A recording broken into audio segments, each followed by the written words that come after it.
کبھی سوچا ہے کہ ہم اسکول میں اتنے سال لگا دیتے ہیں، الجبرا، تاریخ، کیمسٹری سب کچھ پڑھتے ہیں، لیکن پیسے کے بارے میں ایک لفظ بھی نہیں سیکھتے؟ یہ ایک بہت ہی عجیب بات ہے نا؟ بالکل۔ اور پھر ہوتا یہ ہے کہ ہم سب بڑے ہو کر پیسے کے لیے سخت محنت کرنا تو جان جاتے ہیں، لیکن پیسہ ہمارے لیے کیسے کام کر سکتا ہے یہ ہمارے لیے ایک راز ہی رہتا ہے۔ اور یہی وہ بنیادی نقطہ ہے جسے رابرٹ کیوساکی نے اپنی مشہور زمانہ کتاب رچ ڈیڈ پور ڈیڈ میں اٹھایا ہے۔ آج ہم اسی کتاب کے خیالات کی گہرائی میں جانے والے ہیں۔ جی، اور یہ کوئی عام کتاب نہیں ہے، یہ تو دو بالکل مختلف سوچوں کا آپ کہہ لیں ایک تصادم ہے۔ اچھا؟ ایک طرف مصنف کے اپنے والد ہیں، ایک اعلیٰ تعلیم یافتہ سرکاری ملازم جنہیں وہ پور ڈیڈ کہتے ہیں، اور دوسری طرف ان کے دوست کے والد جو 8ویں جماعت پاس تھے لیکن ہوائی کے امیر ترین لوگوں میں سے ایک بنے، یعنی رچ ڈیڈ۔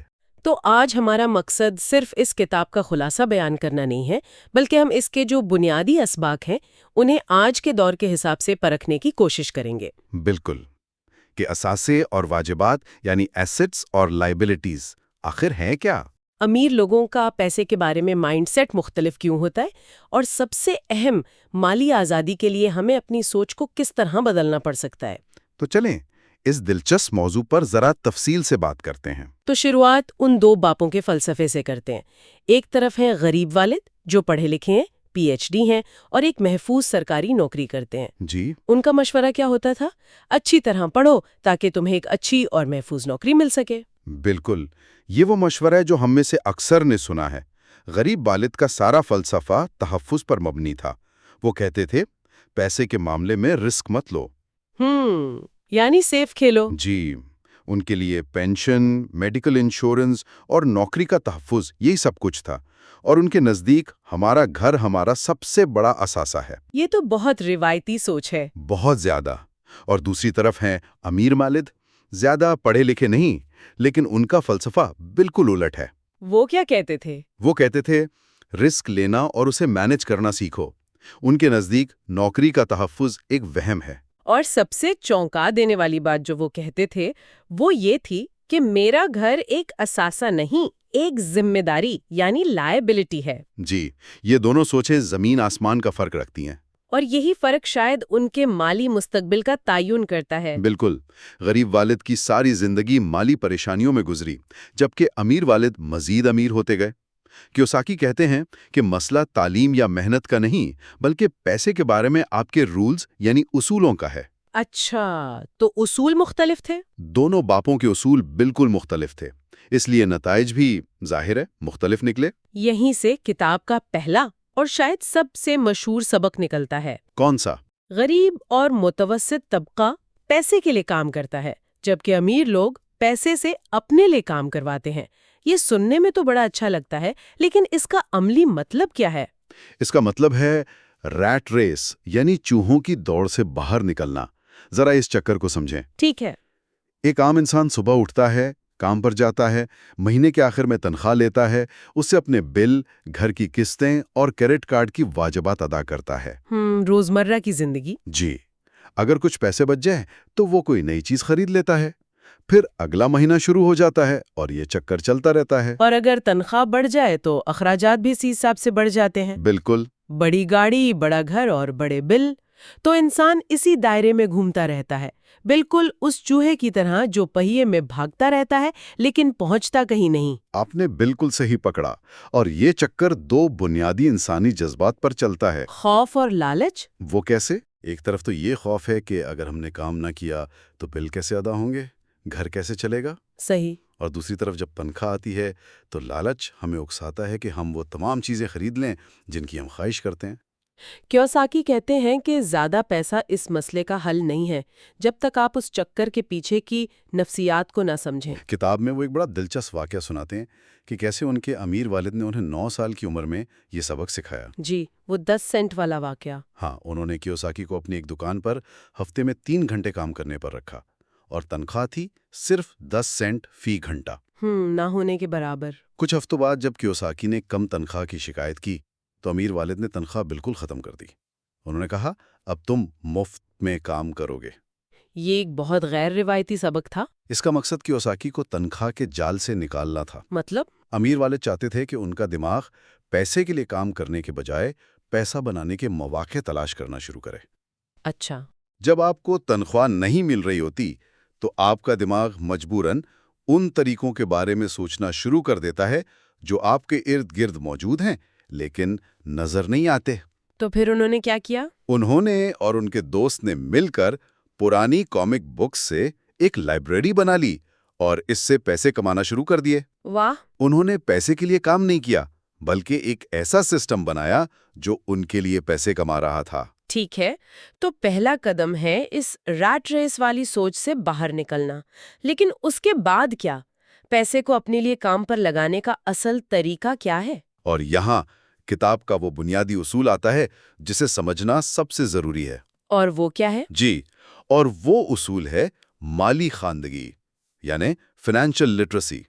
امیر والد کہتے ہیں اگر تم امیر بننا چاہتے ہو تو تمہیں صرف ایک چیز جاننے کی ضرورت ہے۔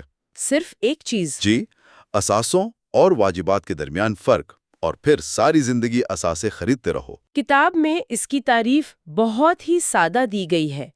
اثاثہ یعنی ایسٹ وہ چیز ہے جو آپ کی جیب میں پیسہ ڈالے، اور واجبات یعنی لائبلٹی وہ چیز ہے جو آپ کی جیب سے پیسہ نکالے۔ بس اتنی سی بات ہے۔ یہ اتنا سادہ لگتا ہے کہ یقین نہیں آتا۔ کیا واقعی بس اتنی سی بات ہے؟ بظاہر یہ بہت سادہ ہے، لیکن اس کی اصل طاقت اس کے اطلاق میں ہے۔ امیر لوگ اپنا پیسہ اور وقت ایسی چیزیں خریدنے میں لگاتے ہیں جو ان کی جیب میں پیسہ ڈالیں، جبکہ غریب اور متوسط طبقہ وہ ایسی چیزیں خریدتا ہے جو ان کی جیب سے پیسہ نکالتی ہیں، اور وہ اکثر یہ سمجھتے ہیں کہ وہ اثاثے خرید رہے ہیں۔ یہاں پر گھر والی مثال پھر سے سامنے آتی ہے۔ ہمارے معاشرے میں تو کہا جاتا ہے کہ سر پر اپنی چھت سب سے بڑی نعمت اور سب سے محفوظ سرمایہ کاری ہے۔ جی بالکل۔ لیکن کیوساکی کا فلسفہ اسے ایک واجبات قرار دیتا ہے۔ یہ بات بہت سے لوگوں کے لیے ہضم کرنا مشکل ہے۔ اور یہ ایک بہت اہم نکتہ ہے۔ دیکھیں، کیوساکی یہ نہیں کہہ رہے کہ گھر مت خریدو، وہ کیش فلو کے نقطہ نظر سے بات کر رہے ہیں۔ اچھا۔ وہ گھر جس میں آپ خود رہتے ہیں وہ آپ کو کوئی ماہانہ آمدنی نہیں دے رہا، بلکہ وہ آپ کی جیب سے ہر مہینے مارگیج کی قسط، پراپرٹی ٹیکس، انشورنس اور مرمت کی شکل میں پیسہ نکال رہا ہے۔ تو اس حساب سے تو یہ ایک واجبات ہوا۔ بالکل، کیش فلو کے حساب سے یہ ایک واجبات ہے۔ تو پھر اثاثہ کیا ہوگا؟ اگر یہی گھر خرید کر کرائے پر دے دیا جائے اور کرایہ آپ کی قسطوں اور اخراجات سے زیادہ ہو تو پھر یہ ایک اثاثہ بن جائے گا؟ بالکل، آپ نے اصل بات پکڑ لی، کیونکہ تب یہ آپ کے جیب میں پیسہ ڈال رہا ہوگا۔ صحیح۔ امیر لوگ ایسے اثاثے جمع کرتے ہیں جو آمدنی پیدا کریں، کرائے کی جائیدادیں، سٹاکس جن سے منافع یعنی ڈیویڈنڈ ملے، بانڈز یا ایسے کاروبار جنہیں چلانے کے لیے ان کی ذاتی موجودگی ضروری نہ ہو۔ اور آج کی ڈیجیٹل دنیا میں تو اثاثوں کی تعریف اور بھی وسیع ہو گئی ہوگی، ہے نا؟ بالکل، ایک کامیاب یوٹیوب چینل، ایک آن لائن کورس، ایک ایپ یا ایک ای کامرس سٹور بھی ایک اثاثہ ہے جو سوتے ہوئے بھی آپ کی جیب میں پیسہ ڈال سکتا ہے۔ یہ وہ نقطہ ہے جسے کیوساکی کی کتاب کے بعد کی نسل کو سمجھنا بہت ضروری ہے۔ ٹھیک ہے، تو یہ بات تو سمجھ آ گئی کہ اثاثے بنانے ہیں، لیکن سوال یہ ہے کہ ایک عام تنخواہ دار شخص یہ کرے کیسے؟ کیا اس کے لیے اپنی نوکری چھوڑنا ضروری ہے؟ کیوساکی کہتے ہیں بالکل نہیں، اور یہیں سے ان کا تیسرا سبق شروع ہوتا ہے۔ اپنے کام سے کام رکھو، یعنی مائنڈ یور اون بزنس۔ اس کا مطلب یہ نہیں کہ آپ دوسروں کے معاملات میں دخل نہ دیں۔ نہیں، اس کا مطلب ہے کہ اپنے پیشے یعنی پروفیشن اور اپنے کاروبار یعنی بزنس میں فرق کو سمجھیں۔ کتاب میں اس کی وضاحت کے لیے میکڈونلڈس کے بانی رے کراک کی مثال دی گئی ہے۔ جی، بہت دلچسپ مثال ہے۔ جب ان سے پوچھا گیا کہ وہ کس کاروبار میں ہے تو لوگوں نے سمجھا کہ وہ کہیں گے ہیم برگر، لیکن انہوں نے کہا میرا کاروبار ہیم برگر بیچنا نہیں بلکہ ریئل اسٹیٹ ہے۔ یہ کیسے؟ اپنی نوکری جاری رکھیں۔ آپ کی نوکری آپ کا پیشہ ہے، یہ آپ کے بل ادا کرتی ہے، لیکن یہ آپ کا بزنس نہیں ہے۔ آپ کا بزنس آپ کا اثاثوں کا کالم ہے۔ تو اس کا مطلب یہ نہیں کہ کل ہی اپنی نوکری چھوڑ دیں، ہرگز نہیں۔ بلکہ اپنی نوکری کو اپنے بزنس کے لیے سیڈ منی یعنی ابتدائی سرمائے کا ذریعہ بنائیں۔ بالکل، اپنی تنخواہ سے واجبات جیسے نئی گاڑی یا مہنگی گیجٹس خریدنے کے بجائے